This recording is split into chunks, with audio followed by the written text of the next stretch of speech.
معزز سامعین کرام، مستنصر حسین تارڑ کی کتاب راہ کی ایک اور قسط آپ کے پیش خدمت ہے۔ سامعین کرام، اگر آپ چینل پر نیو ہیں تو چینل کو سبسکرائب کرنا مت بھولیے اور بیل آئیکن کو ضرور پریس کیجیے تاکہ آئندہ آنے والی تمام اقساط آپ کو بر وقت موصول ہوتی رہیں۔ اگر آسمان بادلوں سے خالی ہو اور دھوپ ہو تو انسان بند کمروں سے باہر نکل کر کھلی فضا میں اپنے بدن کو سانس کیوں نہ لینے دے؟ ہمارا جو سمر ہاؤس تھا یونیبرگ کے قریب جنگل میں، اور تم وہاں جا چکے ہو، تو وہاں ہم جب بھی گئے اور یہ بہت کم ہوتا تھا، لیکن جب بھی دھوپ نکلی تو ہم سب باہر آ جاتے تھے تاکہ ہمارے جسم کھل سکیں، سانس لے سکیں۔ پاپا اور ماما بھی۔ پاپا اس طرح مشین سے گھاس کاٹتے تھے اور ماما جھیل میں نہاتی رہتی تھی، اسی طرح جس طرح میں ہوں۔ اس میں کیا خرابی ہے؟ اس مسئلے پر گفتگو فضول ہے، اب بالکل فضول ہے۔ برگیتا نے اس کا ہاتھ پکڑ کر اپنی چھاتیوں پر رکھا۔ تم اب کسی قید میں ہو۔ تمہارے ٹیوبس اور قبائلی یقین اتنے گہرے ہیں کہ وہاں تک پہنچتے پہنچتے تمہاری لبرلزم خلاص ہو جاتی ہے اور تم قبائلی کے قبائلی ہی رہتے ہو۔ اور ہاں، تمہاری باجیاں آئی تھیں۔ کہاں؟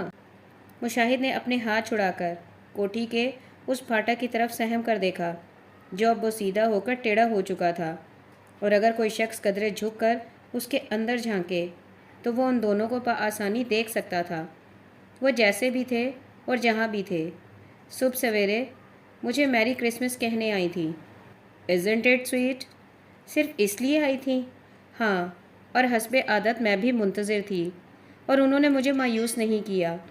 وہ خوب دھواں دار طریقے سے روئیں اور ایک دوسرے کو آنسو اور ناکے پونچھنے کے لیے ٹیشو سپلائی کرتی رہیں، اور جب وہ خوب رو چکیں تو انہوں نے حسب عادت مجھ سے نہایت الفت اور چاہ سے پوچھا کہ کیا میں کرسمس گزارنے کے لیے کاموں کی نہیں جا رہی، اپنے میکے، اپنے رشتہ داروں کے پاس۔ سوری برگیتا، نہیں، تمہیں یہ کہنے کی ضرورت نہیں۔ اگر وہ کاموں کی کا حوالہ دیے بغیر چلی جاتی تو مجھے سخت مایوسی ہوتی۔ وہ درختوں سے ذرا پرے ہٹی جہاں دھوپ تھی۔ اوپر پتوں میں کوئی پرندہ ایک عجیب گہری اور مردہ سی آواز میں بولتا تھا، جیسے کوئی مریض آخری سانسیں لے رہا ہو۔ اس کی آواز دھوکے میں ڈالتی ہے۔ ہم کیسے کہہ سکتے ہیں کہ وہاں پتوں میں کوئی پرندہ ہے؟ ہو سکتا ہے کوئی اور ہو۔ ہے تو پرندہ، کچھ اور کیا ہوگا، لیکن میں اسے جانتا نہیں۔ شکاری کو تو جاننا چاہیے۔ ہاں، باجیوں نے صرف کاموں کی کا حوالہ دیا۔ برگیتا کی ہنسی تیز تھی، اتنی کہ وہ پرندہ چپ ہو گیا۔ انہوں نے وہ حوالہ بھی دیا اور آج میں نے انہیں چپ کروا دیا۔ اور اپنے کانوں کو ہاتھ لگاتی تھیں اور سر ہلاتی تھیں۔ وہ آئندہ نہیں پوچھیں گی۔ میں نے ان کی تسلی کر دی، اب نہیں پوچھیں گی۔ کیسے تسلی کر دی؟ بس ایسے ہی۔ تمہیں سردی نہیں لگ رہی؟ دسمبر ہے اور ہوا خاصی سرد ہے، اندر چلو۔ مشاہد نے بہت ضبط کیا، لیکن اس کے جسم نے بے اختیار کانپنا شروع کر دیا۔ چلو اب آ جاؤ۔ آؤچ! برگیتا ایک ہلکی چیخ کے ساتھ کوہرے سے جلی ہوئی خشک گھاس پر بیٹھ گئی۔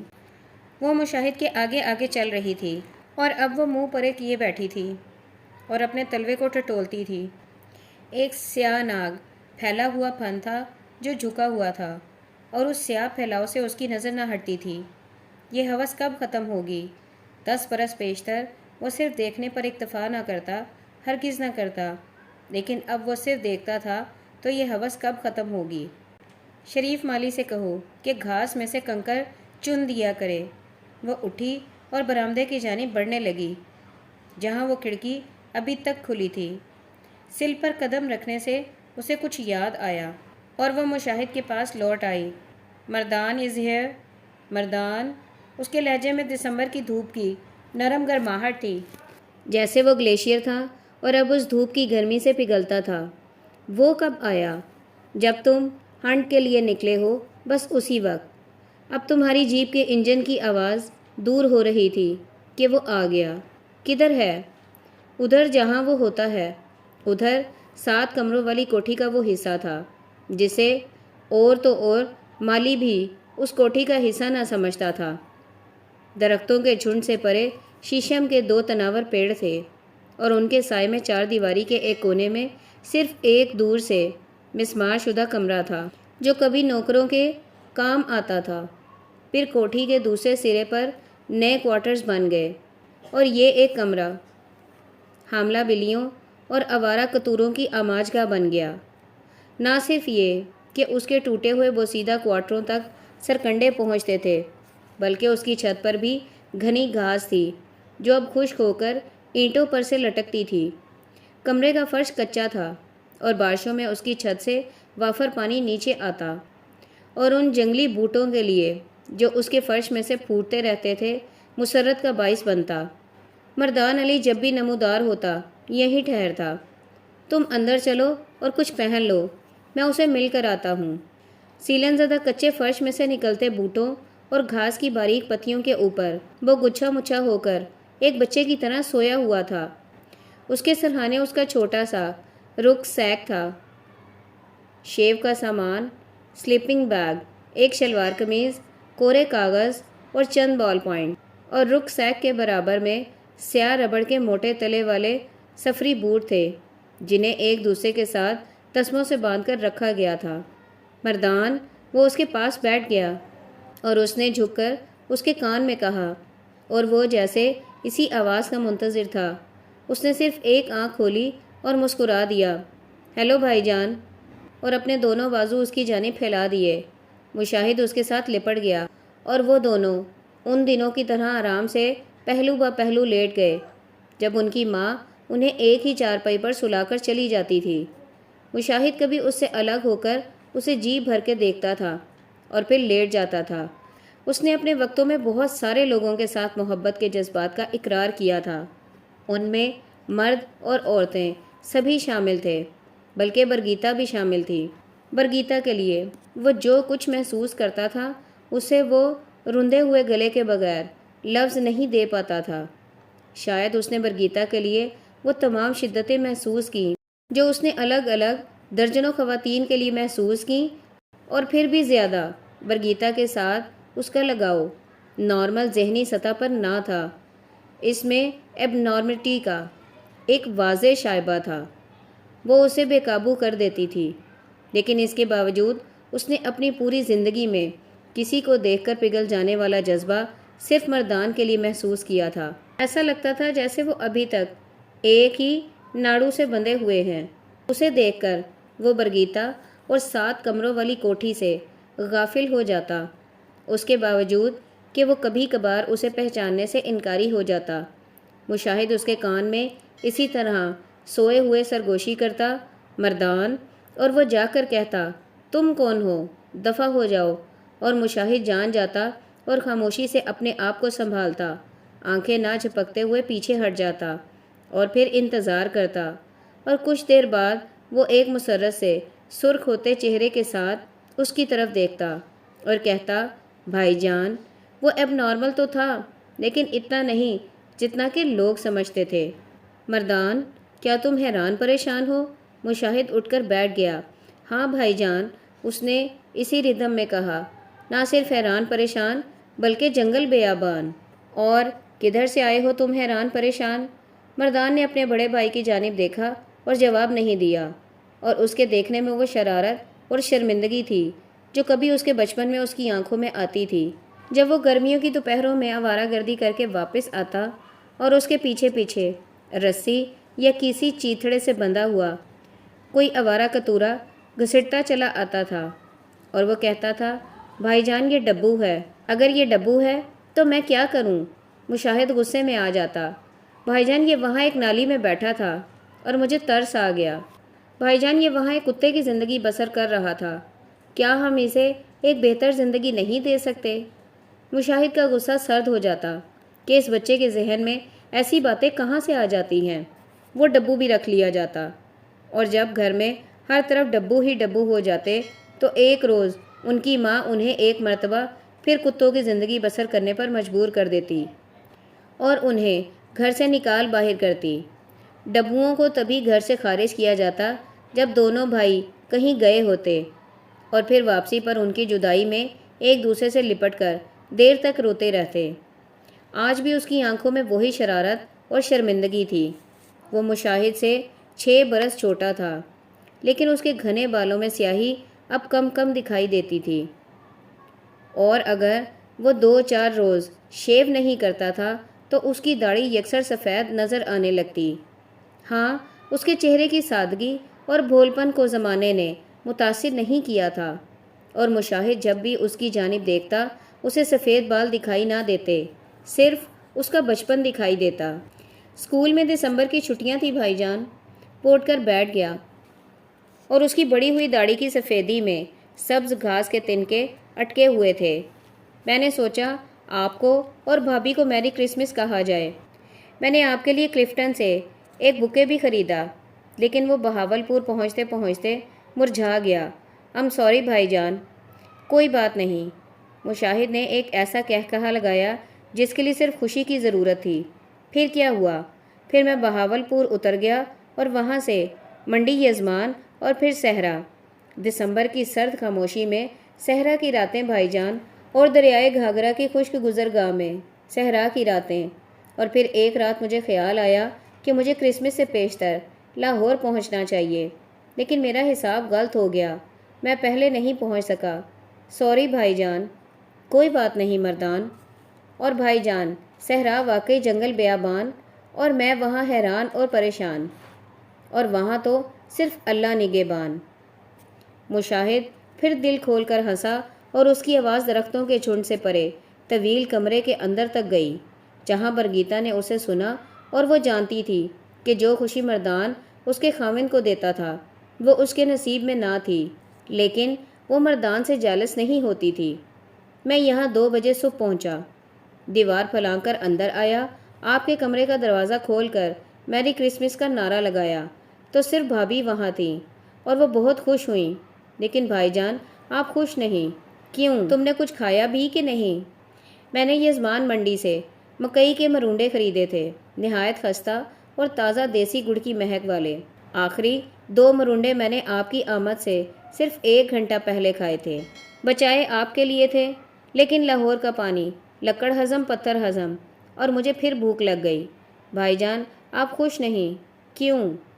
اس لیے کہ 4 مرغابیوں کا خوشی سے کوئی تعلق نہیں۔ 4؟ مردان نے گردن میں بل دے کر ایک حیران بچے کی حیرت سے پوچھا۔ ہاں، 1 شیولر اور 3 نیل سر۔ اس بار مردان دل کھول کر ہنسا، اور اب اس کی آواز جھنڈ سے پرے طویل کمرے کے اندر تک گئی، جہاں برگیتا بستر پر اوندھی پڑی کان لگائے سنتی تھی۔ بھائی جان، وہ جو ایک نامعلوم لکیر ہے، باریک سی، تو اس کے ایک جانب کل مخلوق ہے رب کی، اور دوسری جانب اور بہت بہت دور نہیں، بس لکیر کے ذرا ادھر 1 سینٹی میٹر ادھر کچھ ہم جیسے ہیں۔ آپ تو لکیر کے ادھر نہیں تھے، بقیہ مخلوق کے ساتھ، اور آج کہہ رہے ہیں کہ 4 مرغابیوں کا خوشی سے کوئی تعلق نہیں۔ کیا ہو گیا ہے بھائی جان؟ تمہارا خیال تھا کہ میں لکیر کے ادھر ہوں، میں تو ہمیشہ کا ادھر ہوں، تمہارے ساتھ۔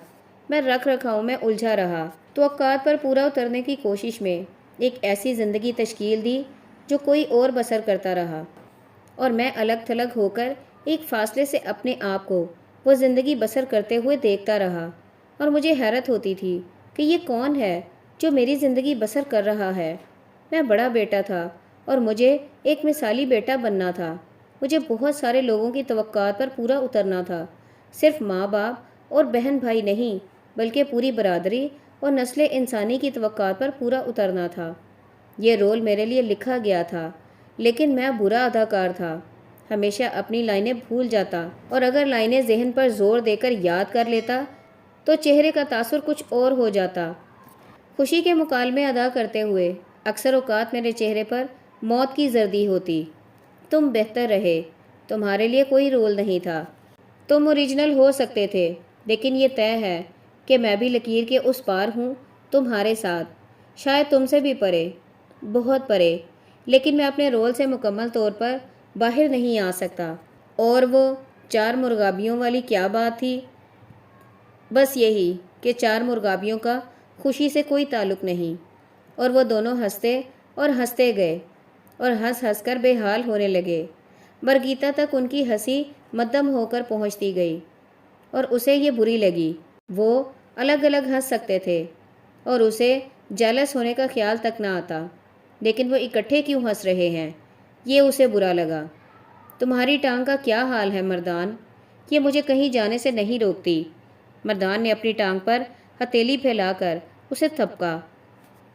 نہیں، یہ مجھے کہیں بھی جانے سے نہیں روکتی۔